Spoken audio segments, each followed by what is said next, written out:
Welcome to Shriji food. આજે આપણે બનાવીશું માર્કેટ જેવા જ એકદમ પરફેક્ટ ખસ્તા અને ક્રિસ્પી સમોસાને બહાર જેવા જ ઘરે બનાવવા એકદમ ઇઝી છે. અને આજે હું તમને આ વિડીયોમાં સમોસાને બે રીતે સ્ટફ કરતાં શીખવાડીશ. એટલે જો તમે રસોઈ શીખો છો કે તમને હાથમાં પકડીને સમોસા ભરતા નથી ફાવતા તો પણ હું તમને આજે જે મેથડ શીખવાડીશ એનાથી તમે ઇઝીલી સમોસા સ્ટફ કરી શકશો. અને આ રીતે બનાવેલા સમોસા ઠંડા થયા પછી પણ તમે જો ખાશો તો એ ક્રિસ્પી લાગશે.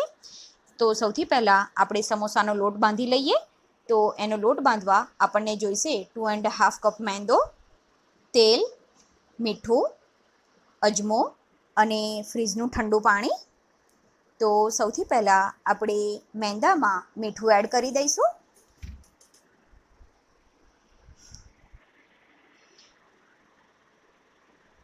સ્વાદ પ્રમાણે મીઠું એડ કરવાનું છે. હવે એમાં અજમો અને તેલ એડ કરીને સૌથી પહેલાં એને મિક્સ કરી લઈશું.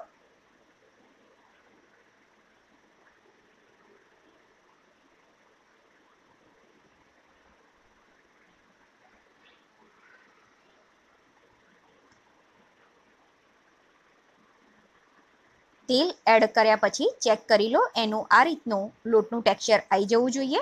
હવે એમાં ફ્રીજનું ઠંડુ પાણી થોડું થોડું એડ કરીને આપણે એનો પરોઠા જેવો લોટ બાંધવાનો છે.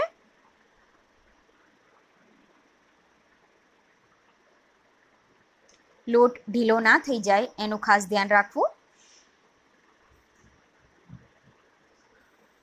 હવે આ રીતે બંધાઈ જાય એ પછી પાણી એડ કર્યા વગર જ એને મસળતા રહેવાનું છે.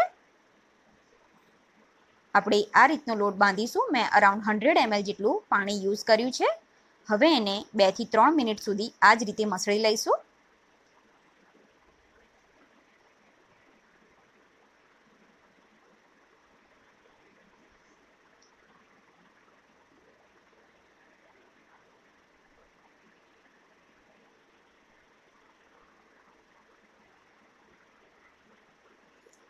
બે થી 3 મિનિટ મસળ્યા પછી હવે આ લોટ રેડી છે. તો એને કવર કરીને 10 મિનિટ રહેવા દઈએ. અને ત્યાં સુધીમાં આપણે સ્ટફિંગ બનાવી લઈએ. સ્ટફિંગ બનાવવા માટે આપણને જોઈશે બાફીને મેશ કરેલા બટાકા. મેં સૂકા વટાણાને પલાળીને એને બોઇલ કરી લીધા છે. ઓલવેઝ સમોસામાં સૂકા વટાણા યુઝ કરવા. અને મેં આ બંનેને બાફતી વખતે મીઠું એડ કર્યું છે. ગરમ મસાલો, ચાટ મસાલો, આમચૂર પાવડર, લાલ મરચું, સ્વાદ પ્રમાણે મીઠું, ધાણા જીરું અને ગ્રીન પેસ્ટ. આ ગ્રીન પેસ્ટ બનાવવામાં મેં 8 થી 10 લીલા મરચાં, 8 થી 10 ફુદીનાના પાન અને 1/4 કપ જેટલી કોથમીર યુઝ કરીને એ ત્રણેય વસ્તુને ક્રશ કરી લીધી છે. તમે આ સ્ટફિંગમાં આખા ધાણા કે વરિયાળી એડ કરવા માંગતા હો તો કરી શકો છો. અત્યારે હું એડ નથી કરતી. હવે આપણે આ બટાકામાં બધા ઇન્ગ્રેડિયન્ટ્સ 1 by 1 એડ કરી દઈશું.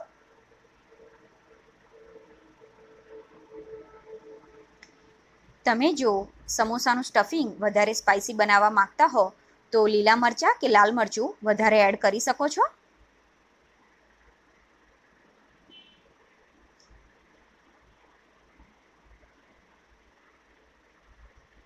થોડું મીઠું એડ કરી દઈશું. પહેલાં આ બધી વસ્તુને એકવાર મિક્સ કરી લઈએ.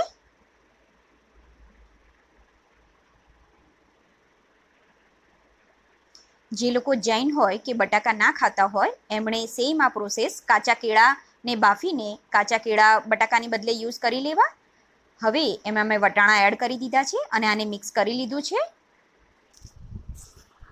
10 મિનિટ પછી હવે આપણો લોટ બંધાઈને રેડી છે. તમે જોઈ શકો છો કે આની ઉપર નાના નાના ડોટ ડોટ જેવું દેખાય છે. તો એક સારી સાઇન છે કે આપણે જે લોટ બાંધ્યો છે એ પરફેક્ટલી રેડી છે હવે યુઝ કરવા માટે. તો ફરીથી એને એકવાર મસળીને લુઓ બનાવી લઈશું. આવી રીતે થોડો મોટો લુઓ બનાવવાનો છે અને એને મીડિયમ થીક વણી લેવાનું છે.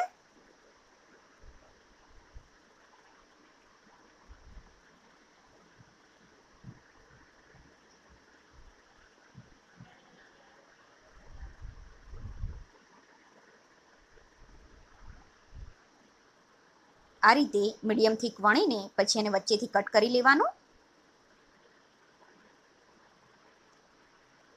હવે એની આ સાઈડની જે કિનારી છે એને પકડીને બીજો ખૂણો લઈ આ બંનેને આ રીતે પ્રેસ કરી દેવાનું, એટલે એનો કોન શેપ બની જશે. હવે આપણે આમાં સ્ટફિંગ ભરીશું.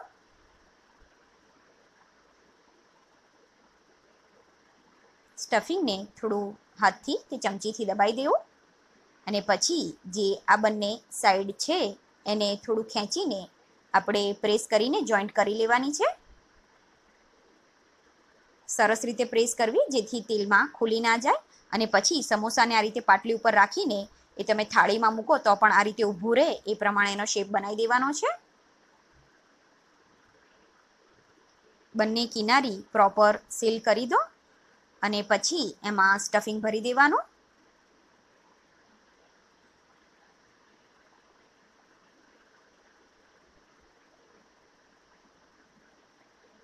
આ મેં તમને પહેલી મેથડ બતાવી.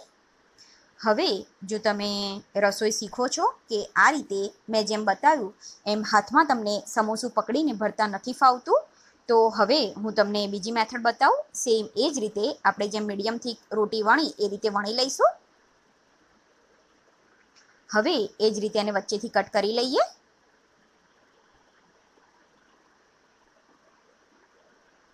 હવે એને ઉઠાઈને આ રીતે મૂકી દો. હવે વચ્ચે સ્ટફિંગ મૂકો.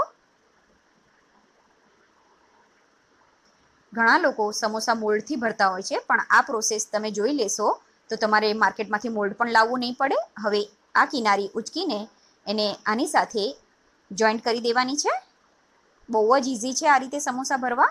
હવે બીજી કિનારીને પણ થોડી ખેંચીને બીજાની સાથે જોઈન્ટ કરી દેવાનું. બંને કિનારી પ્રોપર સીલ થવી જોઈએ જેથી તેલમાં ખુલી ના જાય. તો આ રેડી છે. તમે આ રીતે પણ સમોસા બનાવી શકો છો.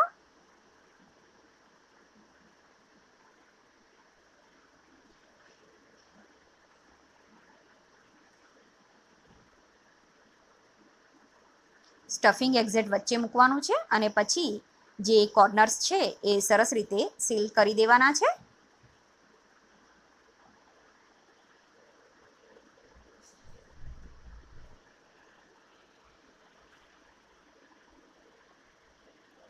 ઓકે, તો તમે બેમાંથી જે રીત તમને ઇઝી લાગે એ પ્રમાણે તમે સમોસા ભરી શકો છો.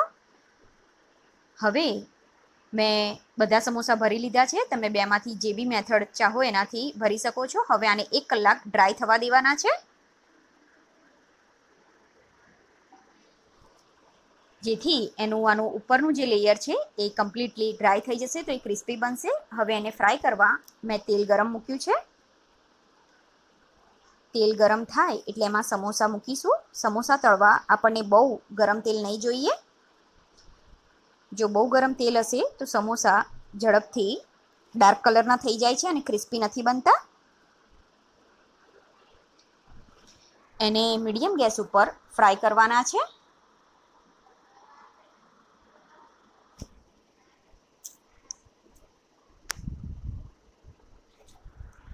હવે એને ટર્ન કરાવી દઈએ.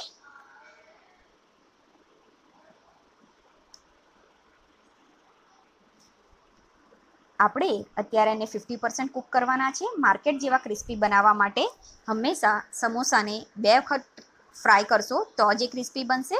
તો હવે આ લાઇટ બ્રાઉન થઈ ગયા છે તો એને આ ટાઈમે આપણે નીકાળી લઈશું અને આ જ રીતે હું બધા સમોસા એકવાર હાફ કૂક કરી લઉં છું.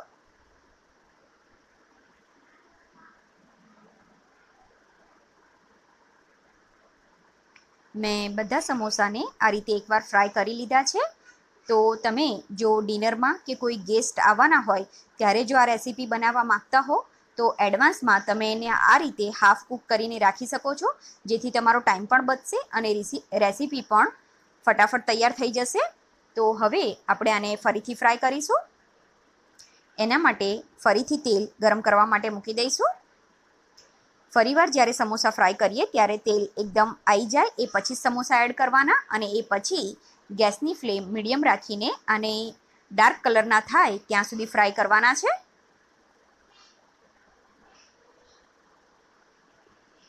એને વચ્ચે વચ્ચે ફેરવતા રહેવું જેથી એ સરસ રીતે ગોલ્ડન બ્રાઉન થઈ જાય. હવે આ રેડી છે. તો હું આને નીકાળી લઉં છું અને આ જ રીતે બધા સમોસા તળી લઉં. હવે આપણા સમોસા સર્વિંગ માટે રેડી છે. મેં એને તીખી અને મીઠી ચટણી સાથે સર્વ કર્યા છે. જનરલી આપણે સમોસાને ખજૂર આંબલીની ચટણી સાથે સર્વ કરતા હોઈએ છીએ, પણ બહાર સમોસા આ રીતની પતલી ચટણી સાથે સર્વ થતા હોય છે. તો એનો પણ વિડીયો મેં મારી ચેનલ ઉપર બનાવેલો છે.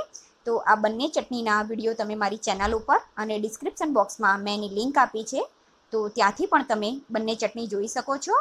આ રીતે બનાવેલા સમોસા તમે ઠંડા થયા પછી પણ જો ખાશો તો એ એકદમ એનું લેયર ક્રિસ્પી લાગે છે. આઈ હોપ તમને મારો આજનો વિડીયો પસંદ આવ્યો હશે. આવા જ બીજા વિડીયો શીખવા મારી ચેનલને સબસ્ક્રાઈબ કરવાનું ના ભૂલશો.